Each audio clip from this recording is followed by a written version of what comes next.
Okay, we have a connection.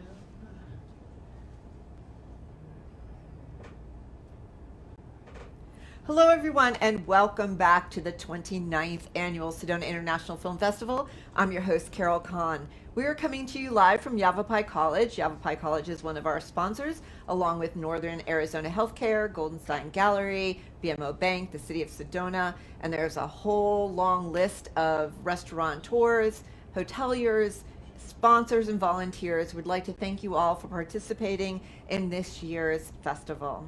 And joining me now is a filmmaker from the film festival, Laura, with your Hi. film Mama Bears. Mama Bears. I love that. And welcome. Thank you so much. Thank you for having me. Yeah, so we were just sitting here chatting. So is this your first time in Sedona? This is my first time in Arizona. Yeah, I'm very excited to be here. And she's a Jersey girl. We have a commonality. I love that. I love that. So did you have always been from Jersey? Yeah, I was born and raised in New Jersey. All right. So, and your favorite team? Hard pass. I don't really follow sports. If whatever one, is winning, I guess. If I have some money on a game, that one. All right. You know how I used to do it? I used to pick the hottest quarterback. Unless, of course, if it was the Giants or the Yankees or something like that. But my daughter lives in North Carolina, and so did I for a while. So I kind of teeter between the Panthers but they're both, I really can't claim anything right now. That's so funny. Well, awesome. Well, tell us about your film. Sure. So Mama Bears is a feature-length documentary, and it examines three families, and sort of our logline for the film is conservative Christian moms' lives are sort of upended and changed when they decide to accept and affirm their LGBTQ children. Oh, awesome. So it looks at those families, and it also looks at the Facebook groups. They have these private online Facebook groups where they all kind of get together from across the country to kind of talk through these things. So we kind of track the movement of those groups as well. How long has those groups been around? Those groups started in, I believe it was 2014. And when they began, they were pretty small. When we found out about them, they had about 1,000 members. And right now, I think they just passed 35,000 members. So really, in the last couple of years, it's been exponential growth. Wow. So you've been in Jersey for quite some time. So I'm sure you remember the story about the kid who was in college from Rutgers. Yeah. So the mother, Jane, I went to high school with her. Oh, wow. And so it was her son. So it was very devastating. It's a heartbreaking story. Yeah. But the interesting part of that is how now she has become a complete advocate for the LGBTQ communities. So it's amazing to watch, and for her, to carry that torch. I would say the one thing is, the LGBTQ community, especially right now, needs as many advocates and allies as they can get, for sure. And that's something, you see in the film quite a bit too, right? Because a lot of these moms were on the other side of sort of the argument until, it became personal to them. It became about their children, and they realized that they would rather have a happy, living child, and they would support them sort of no matter what that looked like, and kind of re-examine their interpretation of the Bible, and see what it really says, see what's there for them, and that was Right. It's a powerful experience to watch it happen. So we do have a clip of your film, so let's take a look at that. Great. And we'll talk some more.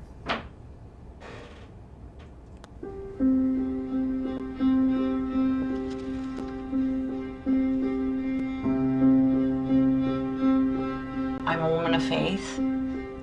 I love the scriptures. I love prayer. My beliefs about the LGBTQ community were that we needed to help them see the truth to save them from going to hell. My birth certificate said I was a boy. Do I look anything like a boy?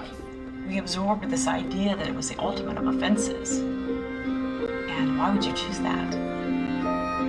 I felt like there was a big old sign hanging over my head saying, "You're a Christian and your daughter is gay, you failed." It always came down to, Tammy, you have to make a choice. If you choose to be with women, you might as well throw yourself off of a cliff.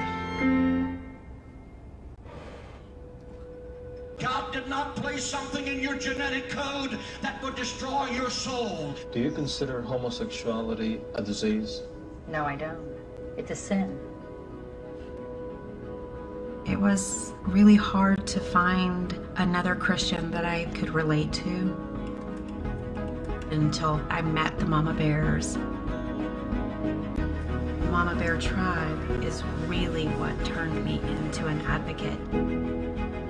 A Midwest mom sparked an idea, offer a hug to anyone. It took off. That is my girl.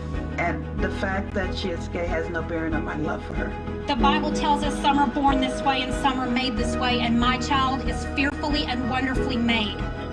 My child was born for a time such as this. Once you know how important fighting for your kid is, you can't do anything else but fight for them.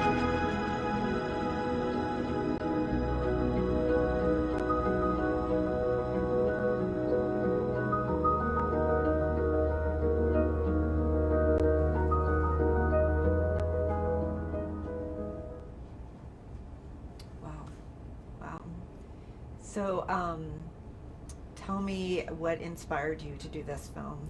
Sure. So the way that we came about this film, the director Kahn and I, Darisha actually told me about this right in sort of the research and development phase. It took us 5 years from sort of discovering the Mama Bear groups to sort of completion for our film festival premiere. The way that Darisha discovered the group was she was reading an article in the Huffington Post about Kimberly and Kai Shapley, who you see in the trailer there, the little very cute blonde girl.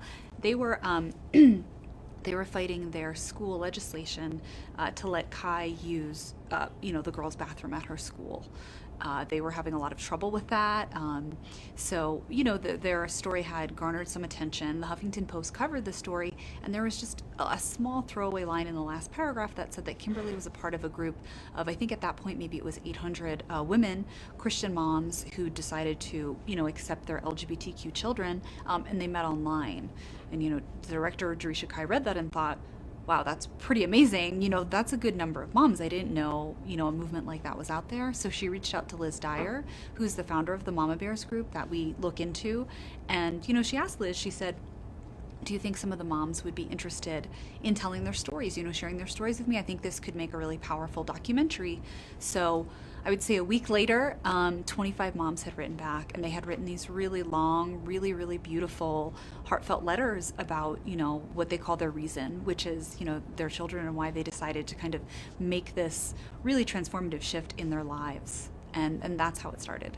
Wow. And how did this, what was your takeaway? How did it change you in doing this kind of film? Because there's always a learning curve and learning experience. Yeah. So what was your takeaway? It was 5 years. It took a while. This was definitely, we followed through families as well as kind of this growing online movement.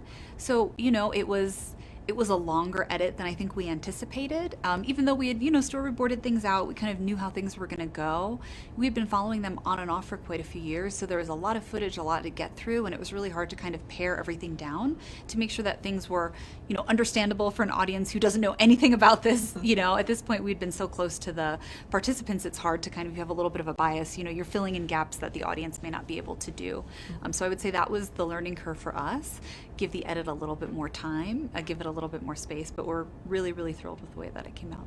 Awesome. And how has it been received by the LGBTQ community? It's been received really well. The Mama Bears, if there are local Mama Bears, they like to come out to screenings that we have. Sarah Cunningham, the woman with the short blonde hair you saw in the beginning, she started a nonprofit called Free Mom Hugs, which is where she started it where she would want to go to a pride parade with a homemade button that said Free Mom Hugs, and she would just give hugs out at the pride parade. And there were a lot of people there who really needed those hugs, so she's kind of taken that movement, and she now has chapters in all 50 states. So we'll usually have representation from people like that as well. And it's been received really well. We've actually done quite a few screenings at recently affirming churches. An affirming church is a place that, accepts an LGBTQ community member, believes that same-sex marriage is holy and people are allowed to be full members of the church. So we've had some screenings there, and as part of our impact campaign, we're actually trying to get into churches that are considering becoming affirming or open to the idea we'd like to screen the film there and then have a conversation rooted in nonviolent communication, which our home fill team and our participants have been trained in. So it's kind of an interesting dynamic, right? Because you're talking to Christian churches who, in some respects, like they said in the film, this is, a sin. Yeah. So have you received any negative comments about your film, or have you had to deal with anything negatively about We really that? haven't had very much negative pushback yet. The film will be on PBS in June, so I feel like once our broadcast premiere happens, that may be when we get a little bit of the negativity in, but for the most part, people have been really excited about it. And I've been to film festivals where people have come in the audience and said, I didn't really know how I felt about this issue, and I wasn't quite sure that I thought that this was kind of, I wasn't quite comfortable with this LGBTQ question, and they said that the film has really changed their mind. So I think the thing that we were able to do quite well in the edit, it's unbiased. You're not telling someone just because you don't believe this, you're wrong. It's showing three families' journeys to kind of where they are now, how they got there, and really the message of the film is about love. And that's a little bit harder to argue with, I think. Well, awesome. And then has this been shown at the film festival so far? Yeah. We had 2 screenings at the Sedona Film Festival. I was able to attend the second screening, and it was amazing. Really, really, really great question and answer, which is my absolute favorite part. The reason I flew to Arizona, aside from wanting to be in Arizona, and it went really amazing. Was there one question that stood out for you amongst all the questions that you received? Oh gosh, let me think. There were a lot of really, I would say, really, really thoughtful comments, and a few of those stood out to me. One of them being people saying, this isn't something that I've seen before, and I feel like I know a few people who would benefit from watching this and would be open to watching it now that I've seen it, and I kind of, know the perspective you all have taken. And hearing something like that is, really, really powerful. Right. And that's what you need, almost the dominoes, right? You just need exactly. it to keep moving. You need someone to tell someone else to tell someone else. Yeah. Right. Awesome. I'm glad to see that. How can people find out about your film? Oh, sure. So you can go to Mama Bears Doc. That's Mama Bears, M-A-M-A, Bears, D-O-C, like documentary, mamabearsdoc.com. We're also on Instagram at Mama Bears Doc and Facebook at Mama Bears Doc and Twitter at Mama Bears Doc, but we barely use that. So.